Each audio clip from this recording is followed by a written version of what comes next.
June 17, 2025, Chernivtsi, Holy Spirit Cathedral. The faithful of the city have no idea what awaits them today. Around 2:30 p.m., a man was brought in pretending to be disabled. He immediately stood up from the wheelchair and, along with his accomplices, began beating parishioners and priests. A bus with militants appeared outside the church. A little later, another one. Minutes later, a crowd of masked young men stormed the church ground. The OCU's scheme is simple. Militants, police, angle grinders, hundreds of seized churches, a well-practiced technology of lawlessness. This time it was the same, but with one crucial difference. The militants acted under police protection. In these frames we see the city's police chief, Sviatoslav Kishlar. He knew exactly what was happening. He knew, but said something very different. Управління надійшло повідомлення про те, що на території перебувають невідомі особи. Likely because it was all coordinated in advance, with the city leadership, and personally with the OCU's bishop, Badoriak. At 2:59 p.m., the militants entered the church. 5 minutes before the operation began, Badoriak writes, "A historic event. We're in the cathedral. Come immediately." Notably, he wrote "we," directly admitting his involvement.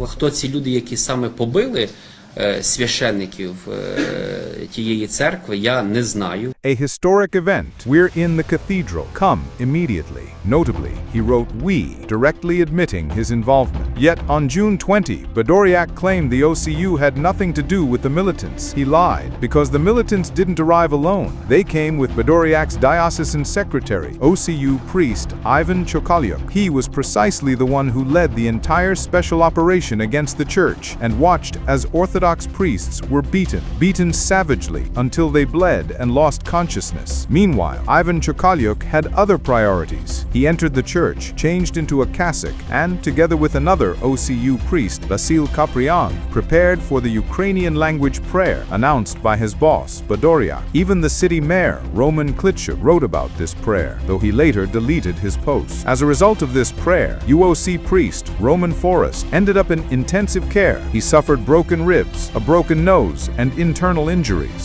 Another UOC priest also ended up in hospital. Vitaly Goncharyuk. Ukrainian prayer means violence. Beautiful words hide ugly deeds. Badoriak writes, "Christ did not tolerate hypocrisy, insincerity, double standards. He often called the hypocritical Pharisees whitewashed tombs. That was his truth. He was the first to use the word hypocrite for someone who says one thing and does another. The police formed a shield. They protected the raiders. They beat the faithful and sprayed tear gas in their faces.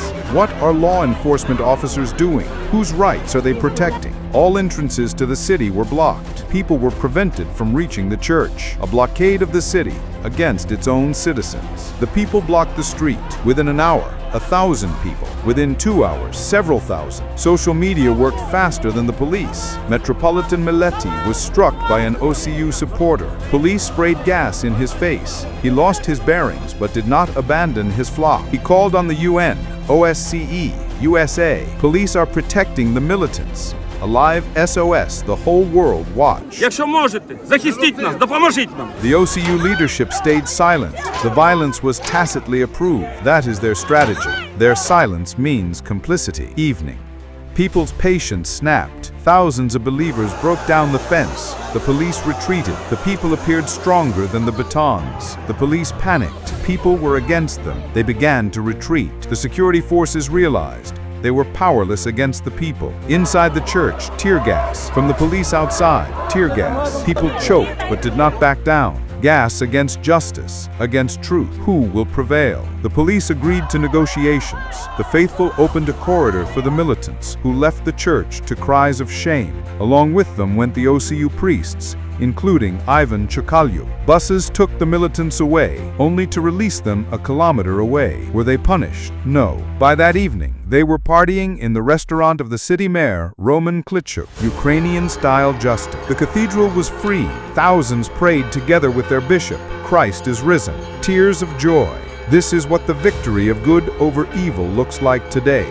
The whole Orthodox world is watching.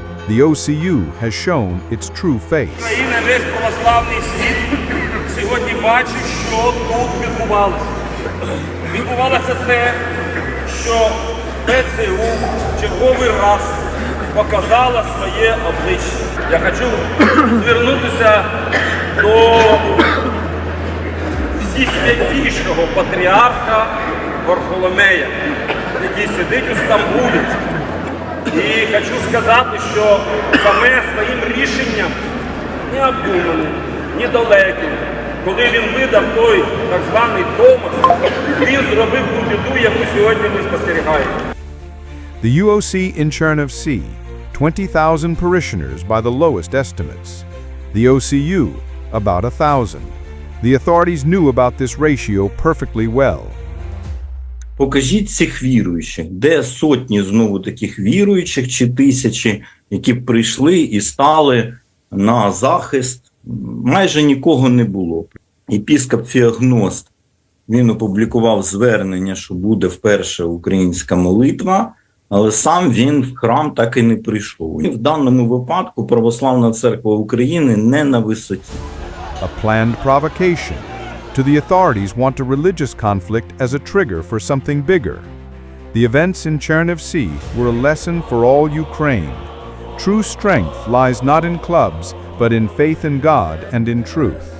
You cannot preach the gospel while beating people. This is something even ordinary OCU believers understand. Для мене віра – це дуже вистраждана штука насправді і дуже екзистенційна, не кон'юнктурна. І я можу тільки зачитати те, що мені приходить в голову, і це останнє, що я хочу сказати, чесно. Не кожен, хто каже до мене «Господи, Господи», увійде в Царство Небесне. Але той, хто виконує волю мого Отця, що на небі. Багато хто скажуть мені того дня: «Господи, Господи, хіба ми не ім'ям Твоїм пророкували, хіба не ім'ям Твоїм демонів, москалів виганяли? Або не ім'ям Твоїм чуда великі творили». І я оголошу тоді їм: «Я ніколи не знав вас. Відійдіть від мене, хто чинить беззаконня». І я не знаю, чи почує це хтось. Чесно. Chernivtsi set an example for the entire country. Holy places can be defended peacefully but firmly. True power lies in unity, and on June 17th, the people of Bukovina proved it. History will remember the day when the people said a resolute no to lawlessness and stood up to defend their faith.